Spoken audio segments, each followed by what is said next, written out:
Devons-nous prier sans cesse?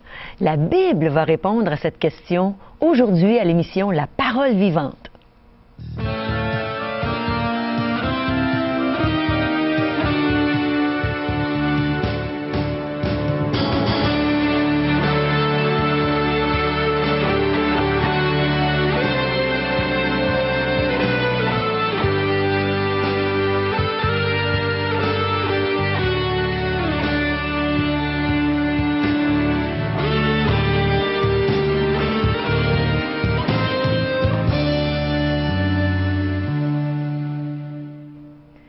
Bonjour chers amis et bienvenue à l'émission La Parole vivante.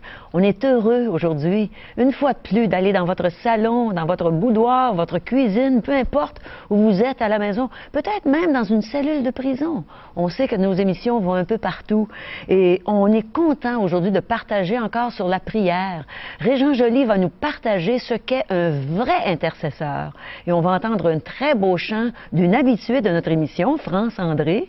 On va entendre un bon témoignage et on aimerait sincèrement savoir ce que vous pensez de nos émissions. On aimerait avoir vos impressions, vos questions aussi. Alors téléphonez-nous à 1-877-l'Espoir, 1-877-537-7647 ou bien visitez notre site web espoir.ca.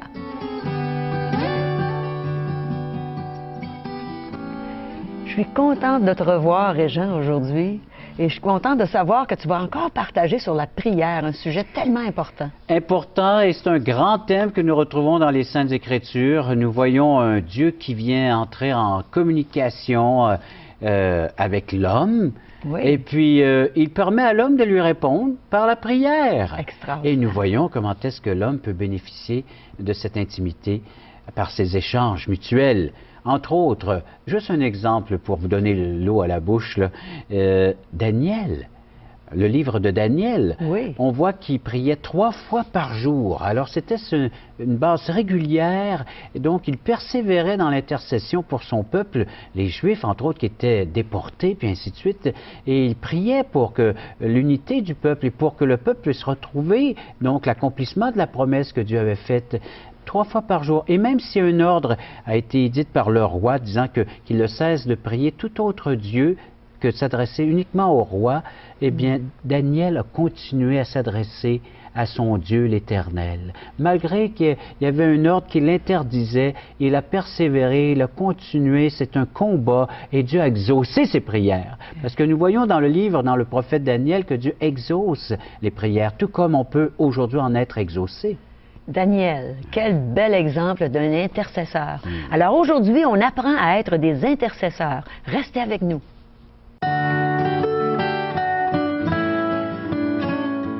Chers téléspectateurs, c'est une grande joie pour moi aujourd'hui de vous présenter quelqu'un qui a une grande importance dans ma vie. C'est mon pasteur, c'est mon mentor. C'est le pasteur de l'Église évangélique baptiste de la Haute-Yamaska, Richard Houle. Bonjour Richard. Bonjour Caro. C'est une joie pour nous d'être ici aujourd'hui et de pouvoir entendre ce que le Seigneur a fait pour toi. On aimerait que tu nous racontes comment il s'est fait connaître à toi. Bien, ça me fait plaisir. Ça a commencé, j'étais jeune, j'avais 12 ans, puis ma famille a été comme influencée par l'Évangile. Puis mon père m'avait invité à venir à l'église, mais j'avais bien peur. Et ma soeur était venue me voir, elle m'a dit « Non, Richard, vas-y pas. » Tu étais mise en garde. Oui. Alors j'avais 12 ans à l'époque, donc je me souviens même, j'étais couché en dessous de mon lit. J'avais tellement peur. Mais plus tard, rendu vers 17 ans, moi j'étais sportif, natation, basketball, tennis, handball, et beaucoup de sports. Et Dieu, ça ne m'intéressait pas. À un moment donné, mon frère, vie changée. Il accepte l'Évangile. Vraiment transformé. Et d'une manière vraiment radicale. Tu étais rendu à quel âge à peu près? J'avais 17 ans. Okay. Puis, mon beau-frère aussi. Ma sœur qui m'avait dit à 12 ans de ne pas y aller, elle aussi se convertit. Hey, ça me travaillait. Et ce qui est pire, c'est que mon beau-frère est venu, puis il m'a dit Richard, j'ai accepté Jésus-Christ dans ma vie, et son frère venait de se suicider la semaine d'avant. Oh là là. Peux-tu t'imaginer, Caro? Oui. Et lui, il me parle que Jésus-Christ a fait une différence dans sa vie. Oh, ça m'a vraiment touché. Là, ça avait de l'impact. Oui. Donc, ça venait me travailler profondément. Je me disais, qui peut transformer des gens comme ça? aussi radicalement avec des situations aussi difficiles. Alors, je suis arrivé un après-midi, puis je revenais d'une pratique de natation, un samedi après-midi, puis je vois la Bible de mon frère sur son bureau. Je dis, tiens, peut-être, si je la lisais, je ne l'ai jamais lue. Et là, je tourne la page de l'Évangile de Matthieu. Je commence à la première page jusqu'à la dernière page de l'Évangile de Matthieu. J'étais littéralement sidéré, surpris des paroles de Jésus. Ça me touchait énormément. Je me disais, waouh, il dit vrai, lui. J'étais touché dans mon cœur. Je n'avais jamais lu la Bible. Je dis, ce qu'il dit là, c'est vrai. Il y a quelque chose. Et là, au fur et à mesure qu'il avançait, les gens s'opposaient à son ministère. Là, je me disais, hey, ça a-tu de l'allure de s'opposer à ce qu'il disait? Et là, c'est arrivé tellement intense que quand ça s'approchait de la crucifixion, une pensée m'est venue. Moi, si j'avais été là, je l'aurais défendu. Alors, cette idée-là me passait par la tête. Et là, il m'est venu une autre question. Pendant que je lisais l'Évangile de Matthieu, ça me disait, Richard, pourquoi est-ce que Jésus-Christ est mort? Et là, à l'instant, quand je me suis posé cette question-là, Dieu m'a convaincu que c'était moi qui l'avait crucifié sur la croix. C'était mes péchés. C'était pour moi, c'était pas les Romains. C'était pas les Juifs qui étaient devant la croix et disaient « c'est le Fils de Dieu, descend de la croix ». Ça, je voulais le protéger. Là, Dieu m'a montré que c'était mes péchés. Et là, j'ai pleuré, je me suis repenti. J'ai reçu Jésus-Christ cet après-midi-là comme mon sauveur. Je suis monté en haut, j'ai dit « Maman », j'ai accepté Jésus-Christ comme mon sauveur. Je suis sorti en dehors du salon, je regardais dehors. « Hey, il y a un bel arbre ici ». Ça faisait 15 ans que je demeurais au même endroit, je ne l'avais jamais vu. Dieu m'avait transformé, gars. Il t'avait convaincu lui-même que tu étais un pécheur perdu, qui avait besoin de Jésus-Christ. Ah oui. Et ça a changé complètement ma vie. J'avais une soif de lire la lecture, de la parole. J'avais une soif de me réunir avec les chrétiens. Ça venait tout seul. Et Jésus, dans sa grâce, a transformé ma vie. Et je le remercie. Eh bien, merci beaucoup, Richard. Ça nous donne la soif, nous, de continuer. La soif de Dieu. Hein, c'est extraordinaire. Comment on a besoin de Jésus-Christ. Richard en avait besoin. Il est devenu un enfant de Dieu. Et on vous encourage, vous aussi, chers auditeurs, à prendre position pour Jésus-Christ. Le laisser toucher vos cœurs, comme il a touché celui de Richard.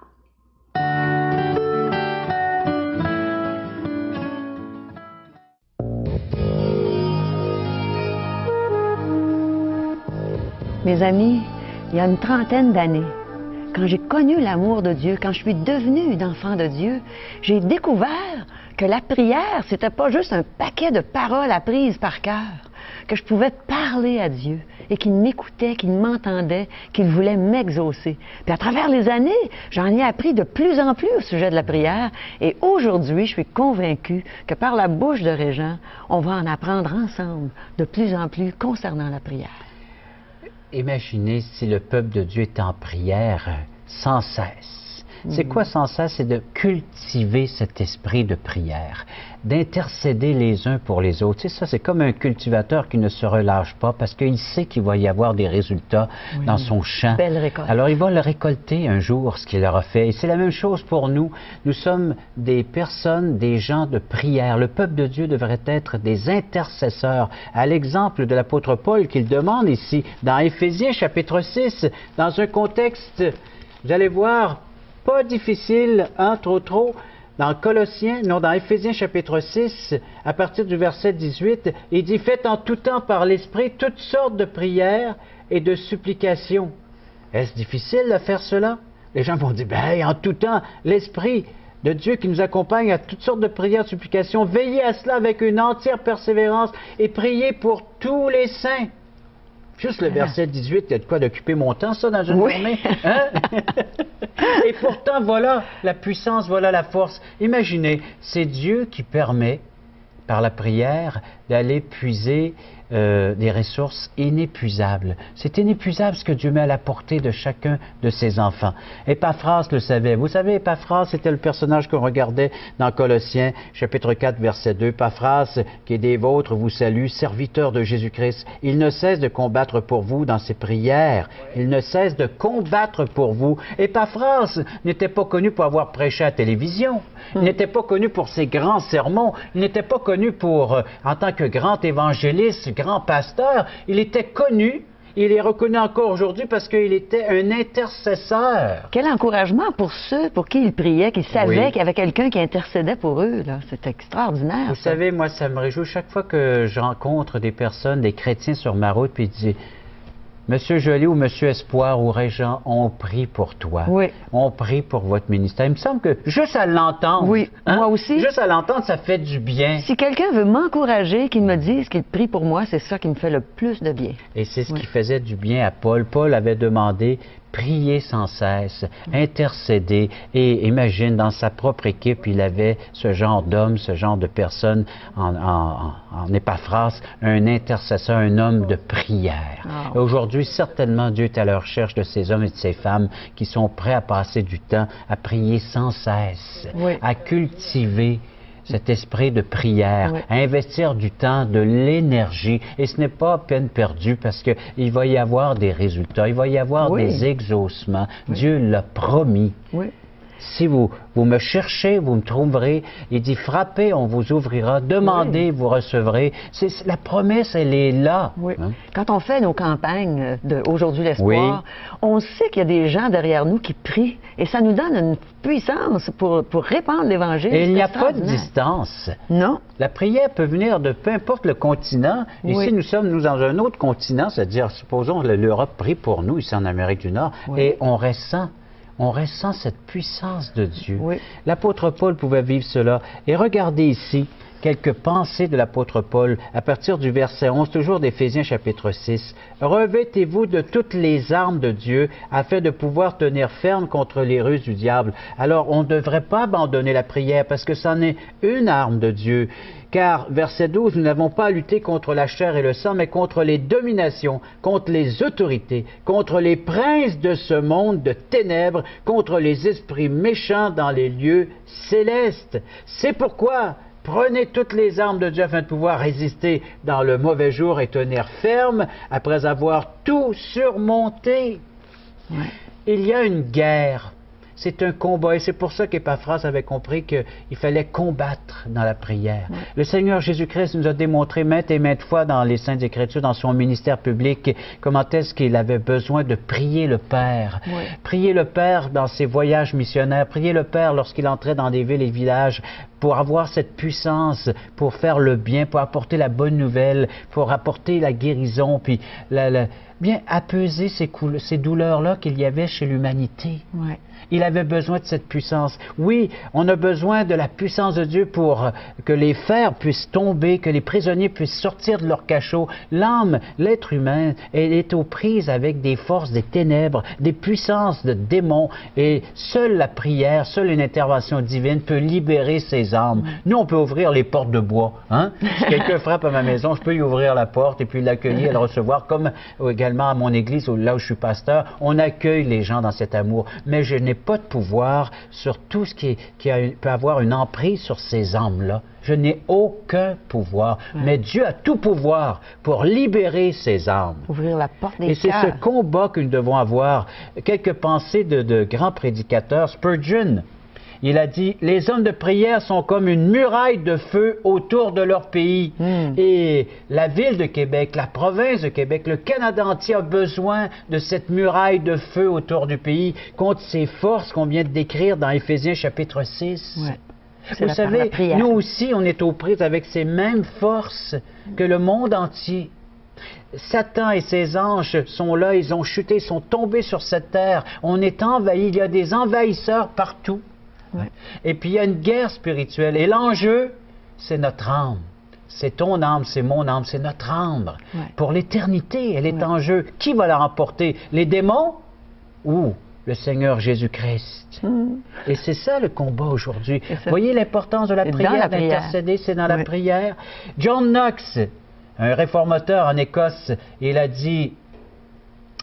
Il était même reconnu pour ses prières d'intercession, puis les gens le craignaient parce qu'on le comparait à 10 000 soldats lorsqu'il s'avançait, lui, lors du réveil de la réforme qu'il y a eu en Écosse, lors de son vivant, dans ses prêches, dans ses prédications. La puissance qui sortait de cet homme-là, présenté comme 10 000 soldats, comme une armée entière, un seul homme qui avait le ministère de la prière, un intercesseur, il y croyait à la prière, et cet homme-là, Dieu l'a utilisé.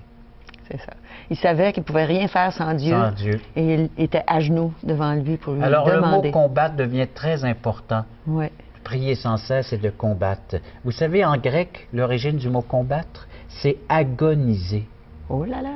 Un combat intense, c'est une lutte considérable avec l'énergie, non pas du désespoir, mais avec l'énergie de l'espoir. L'espoir. Que Dieu va intervenir, que Dieu va faire quelque chose dans la situation. Prions pour le salut des âmes, prions pour nos compatriotes, prions pour qu'il y ait un grand peuple de Dieu ici dans cette ville. Oui. Prions pour cela. Ce n'est pas pour rien que Dieu a ouvert des grandes portes que nous ne pouvions ouvrir, mais que lui a ouvert. Mais nous pouvons ouvrir certaines portes, alors ouvrons-les avec nos forces, mais implorons Dieu afin qu'il ouvre ces portes auxquelles que lui seul peut ouvrir. Vous savez ce qui se passe au-dessus de Québec? Qu'est-ce qui se passe, Régent? Une guerre spirituelle. C'est ça. Ouais. Il y a une guerre spirituelle, il y a un combat, et c'est ton âme. De quel côté ira-t-elle? Par quel côté sera-t-elle attirée par les puissances? Priez sans cesse, intercédez, priez pour moi. Gardez le verset 19 d'Éphésiens 6, verset 19. Priez pour moi afin qu'il me soit donné, quand j'ouvre la bouche, de faire connaître hardiment et librement le mystère de l'Évangile, verset 20, pour lequel je suis ambassadeur dans les chaînes, parce qu'il est en prison, et j'en parle avec assurance comme je dois en parler. Il savait que la prière pouvait faire de lui le prédicateur que Dieu voulait qu'il soit. Pour toucher les cœurs, ouais. Que la parole puisse sortir de sa bouche avec une puissance qui viendra toucher son auditoire, ses auditeurs, afin qu'ils puissent saisir la vérité. Ouais. Il y a 2 semaines, je me préparais justement, Régent, pour un déjeuner de l'espoir, et j'ai envoyé un courriel à nos groupes d'intercession à l'Église, et c'est exactement ces 2 versets-là que je leur ai mis pour moi. Priez pour moi afin qu'il me soit donné, quand j'ouvrirai la bouche, de pouvoir annoncer hardiment, librement le mystère de l'Évangile. Ils l'ont fait, puis on a vu les résultats. Alors c'est ça, la prière. Tu as pu le vivre, l'expérimenter toi-même. Exactement. C'était la puissance de Dieu, c'était pas la puissance de Caro, c'est Dieu qui répondait à la prière. Et on le voyait à l'œuvre, parce que les gens avaient prié. Le ciel est ouvert. Vous savez qu'il y a 2 lieux célestes. Il y a ce lieu qui vient de nous être dépeint, décrit. Encore une fois, je le répète, on n'a pas à lutter contre la chair et le sang, mais contre les dominations, contre les autorités, contre les princes de ce monde, de ténèbres, contre les esprits méchants dans les lieux célestes. Ouais. Alors donc, dans les lieux célestes, il y a ces démons-là et un autre lieu céleste où habite Dieu, Jésus-Christ, et lui aussi, il est en train d'intercéder pour l'œuvre que nous sommes en train d'accomplir ici-bas sur cette terre. Merci, Seigneur Jésus. Alors oui, voilà les lieux célestes. Alors quand il va sans dire que vous voyez, des fois les gens me demandent, qu'est-ce qui se passe quand vient l'heure d'accepter le Seigneur Jésus-Christ comme mon sauveur? Je me comprends plus. Il y a comme un combat en moi, il y a une lutte en moi. Eh bien, tu as parfaitement raison, toi. Et peut-être présentement, tu es en train de vivre ce combat, cette lutte intense en toi, dans ton âme, dans tes pensées. Qui je vais croire? De quel côté est-ce que je vais aller? Moi, je t'encourage à prendre le bon côté, le bon bord, c'est celui de Jésus-Christ, celui qui se présente à toi dans 1 Jean chapitre 1, verset 51. 1 Jean, non, plutôt, excusez, c'est l'Évangile de Jean, parce que je suis en train de donner l'épître. L'Évangile de Jean, vous allez voir, on va s'y retrouver. L'Évangile de Jean, chapitre 1, le verset 51. Soyez attentifs, c'est le Seigneur Jésus qui parle. Il lui dit, en vérité, vous verrez désormais le ciel ouvert et les anges de Dieu monter et descendre au-dessus du Fils de l'homme. Une échelle maintenant, un accès afin de pouvoir entrer dans la présence de Dieu, de devenir un citoyen céleste, de pouvoir respirer cet air que j'ai grandement besoin pour mon âme, afin qu'elle puisse, oui, avoir cette bonne santé. L'air est souillé ici, et là je ne parle pas de, il va sans dire, de cet air qui peut rentrer par mes narines, puis non, mais l'air spirituel, oui, moral, c'est souillé, et j'ai besoin de respirer un air pur, un air céleste, un air divin, et la prière me permet d'avoir cette ressource dont j'ai besoin, cette source qui vient seulement de Dieu, que Jésus-Christ peut m'accorder jour après jour, et cet accès est libre. C'est ce que nous lisons, mais désormais, donc ça veut dire que c'était fermé, mais maintenant, depuis la venue de Jésus-Christ, cet accès est libre. Et je peux y rentrer, je peux y pénétrer par la prière et bénéficier des bons soins de mon Papa Céleste jour après jour par la prière, de m'adresser à mon Père Céleste. Pour tout ce qu'il veut te donner. Oui. Vous connaissez cette histoire où il y a un petit enfant qui se faufile dans un royaume et puis il rentre dans le château et puis toutes les gardes sont là avec les épées, les lances et puis les javelots et lui se faufile, il rentre et puis là il y a autour du roi, il y avait tous ces ministres qui étaient là en grande discussion et le petit enfant se faufile à travers ces grands sages, ces grands qui étaient instruits, et il va jusque placer devant le roi et puis il dit « Papa ». Oh. Il a pu avoir accès. Tout le monde le laissait passer, c'était le fils du roi, c'est l'enfant du roi, il avait accès à son père, peu importe. Et c'est la même chose pour nous. Tu peux devenir un enfant de Dieu, avoir la certitude, l'assurance d'avoir accès auprès du roi des rois, du Seigneur des seigneurs. Alors, oui, tu te faufiles et tu peux entrer et te rendre jusque dans la présence de ce trône de la grâce où Dieu t'accueille en tant qu'enfant de Dieu. Si tu as demandé à Jésus-Christ de venir te laver, te purifier, tu t'es repenti de ton péché, du mal que tu as commis, tu as reçu Christ. Et si tu ne l'as pas fait aujourd'hui, tu le fais, tu deviens un enfant et tu as accès et maintenant tu peux bénéficier de cette puissance de Dieu. Dans Colossiens chapitre 2, verset 15, je termine là-dessus. Colossiens 2, 15. C'est vite fait, là, mais on arrive. Colossiens 2,15, il a dépouillé les dominations et les autorités, il les a livrées publiquement en spectacle en triomphant d'elles par la croix. Et si tu mets ta confiance dans cette œuvre que Dieu a accomplie pour toi par la personne de Jésus, tu peux bénéficier de cette victoire. La victoire en Jésus-Christ. Alors, Dieu entend nos prières. Quand on devient un enfant de Dieu, il entend toutes nos prières. Et justement, France André va chanter « Ma prière monte vers toi ». Et on le sait, hein? Régent l'a dit, le ciel va être ouvert pour nous si on le prie.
Parole Vivante vous invite à participer à l'un des nombreux merveilleux déjeuners de l'espoir. Ces déjeuners ont lieu dans plusieurs restaurants réputés de la région et vous sont offerts gratuitement.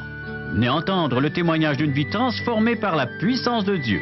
Pour connaître les détails concernant l'endroit, la date et l'heure pour votre région, composez le 1-877-537-7647 ou notre site web www.espoir.ca. Alors, allez dans nos merveilleux déjeuners de l'espoir. Vous savez, on prie pour vous. On demande à Dieu qu'il vous mette à cœur d'aller dans ces déjeuners pour que vous puissiez bénéficier de cet amour que Dieu veut vous donner à travers ces belles matinées.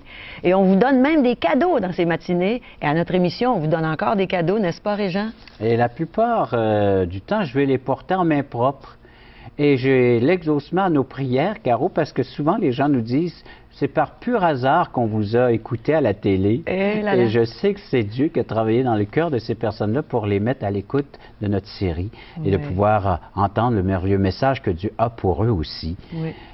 L'Évangile de Jean, maintes et maintes fois, Jésus parle à Dieu comme en tant que son Père. Il s'adresse à son Père pendant son ministère public, avant la croix, dans le jardin de Gethsémani. Sur la croix, il parle à son Père. Plusieurs prières que nous voyons dans l'Évangile de Jean. Aujourd'hui, l'espoir, c'est Jésus seul, des textes bibliques à regarder avec la Bible, et également en contact, une revue de M. Charles Stanley. À chaque jour, une méditation quotidienne, un texte biblique qui va vous donner de la force, du courage pour affronter la vie, le quotidien et ses épreuves, des fois les difficultés. Oui, je lis ces pensées-là tous les matins, j'aime ça, c'est très édifiant. Ça nourrit notre âme, une relation avec Dieu et les questions fondamentales de J. Blanchard, tout cela gratuitement. Et ce sont des réponses de la Bible qu'on a, n'est-ce pas? Alors, vous voulez les avoir? Appelez-nous à 1-877-l'Espoir, 1-877-537-7647 ou bien visitez notre site web espoir.ca. On a hâte de vous retrouver à l'émission La Parole Vivante. Bye bye.